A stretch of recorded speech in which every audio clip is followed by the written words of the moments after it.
Hello, I'm Jackie, and this is your energy reading for November 2013 using Feng Shui Astrology and the Tarot. I'm going to be doing something a little bit different with the Tarot in a few moments, but first of all, Feng Shui Astrology. And this month, the energy shifts around about the 7th of November, and we are moving into a month that is governed by Earth energy.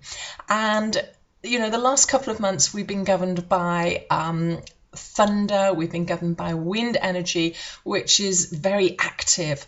But with earth energy, it's going to be giving us a chance to just stop for a little while, put our feet on the ground and focus on things that are really important to us actually, but it's going to help us take a breath too.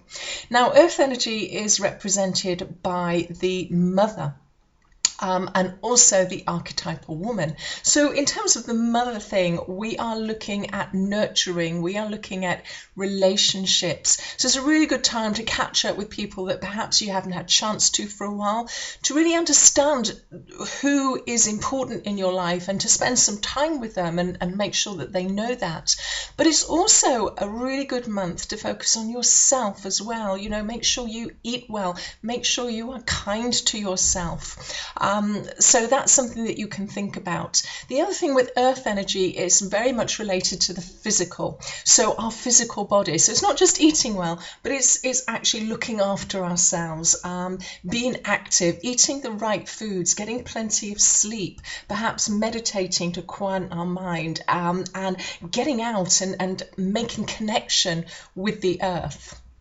The other aspect of earth energy is this link to the archetypal woman as well, Venus, if you like, and this is all about appreciating what is beautiful, but also what is natural as well. You know, think of Mother Earth, nature, trees and rivers and all that kind of stuff really. It's all connected, and it's seeing the beauty around us. So it's a great chance this month to just stop, take a breather, and focus on what's really important to you. And then things will kind of speed up again next month.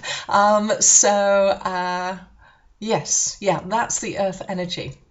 Okay, let's move on to the tarot now. Now, I thought I would do something a little bit different. Now, normally we use I use the Rider-Waite tarot, which is kind of that one you're very familiar with. This is a very classical deck, and I really like using this, and I use it solely for full readings and everything. But I do use two other decks, and I normally use them for one-card readings or for an outcome card. So I'll do a full reading, but I'll do an outcome card and say, here you go away and think about that. So I thought what I would do is deal one card from the Rider-Waite, one card from this deck, which you may or may not be familiar with. I don't know if you can see it there.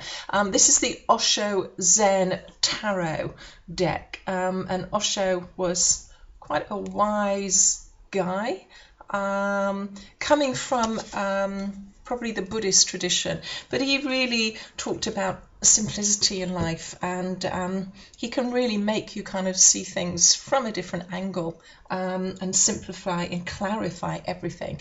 And then the other deck I also pulled a card from and that I use quite a lot is this one, and this is an angel deck, and it's the Doreen Virtue one, and it's the Angel Therapy deck, and that's quite an interesting one. I normally let people have a choice as to which cards they want to pull for one card readings. So the cards I pulled for this month, from the Rider-Waite, we have the Ace of Swords there, the start of something.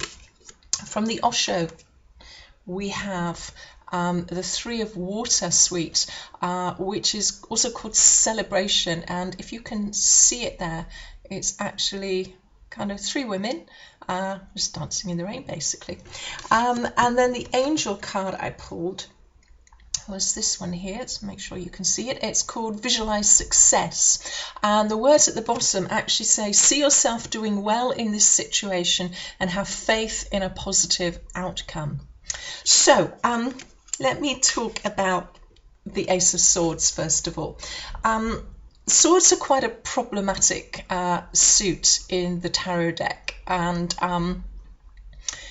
it's kind of, we're on a knife edge. I mean, literally on a knife edge, but this is a double-edged sword. All swords are double-edged. They have kind of very positive connotations. They also have very negative connotations. The ace is the start of something, and what it does, it kind of reminds us that we have tremendous power, and we have tremendous power that really comes from our mental processes, and also what comes out of that, which is how we communicate. So this really is a double-edged sword. It's got a little kind of crown and laurel wreath. It's a little bit like, somebody's killed the king and they picked up the king's crown or his head or something, holding up to say, I'm in charge now. And it's the start of something to say, yes, you are absolutely in charge. You can take control. But you have two paths that you can go down. You can go down the one that's going to benefit you and others, or you can go down the one that's possibly going to benefit you but nobody else. We're really at this crossroads at the moment, so there's a choice to be made, I think, but the choice will come from what goes on in your mental processes. So it's a card that comes from a place of stillness in a way, a little bit like this earth energy. We're stopping and we're reviewing situations, and then we will make decisions. You're not in a place to make decisions at the moment, but you can start to think about where you may want to go. Let's have a look at this. The angel card, actually, I'll pop onto that because that links really nicely with what I've just said. This visualize success card. So, before we get successful, there's a lot of work that needs to be done in terms of deciding what we want, deciding how we can get that, what resources we need, what actions we need to take, and then actually doing that and keeping kind of reviewing and checking that we're on the right path. There's an awful lot of steps before we get to what we term successful. And normally when we get there, we then decide we want to go somewhere else and be successful at something else.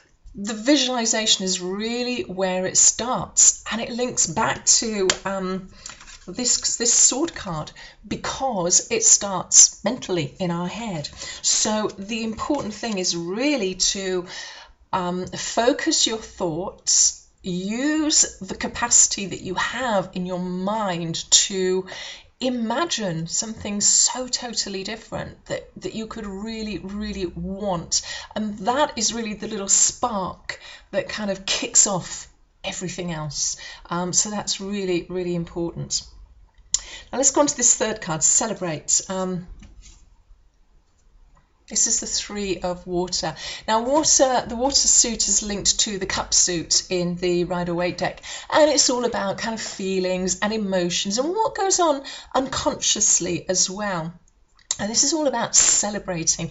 It's about dancing in the rain. And the message behind this card is really the fact that you don't have to wait for something to happen in order to celebrate or have fun or just have a good time, to let go or anything like that. We always kind of follow our goals, don't we? And we say, all right, well, when I get this, I will be like this. Or, so typical one is when I've lost a stone, I will be happy. When I've got money, I will be happy. And all that sort of stuff. And we wait, we put everything off all the time. It's kind of saying that you don't have time to put anything off. This is life. This is what it's all about. You have to just celebrate being alive. So whatever you're doing in terms of your visualization and your planning and you're sitting down, you're deciding where you want to go. Don't let it stop you. Just enjoying being in the present moment. Okay, see, any child, most children, they love it. If the sun's out, that's great. They can get their shovel and their spade and go and play in the sandpit. If it's raining, that's great. They can put their Wellington boots on and go and splash in the puddles. It doesn't matter. They just enjoy life. And that's a lesson that we can all learn. So I think that's my outcome card. That's my go away and think about that. Wherever you are at the moment, if you are putting off enjoying yourself and just feeling happy until something happens, then just stop and really think about how silly that really is. So on that note, I hope you have a really wonderful, wonderful November, and I will see you next month.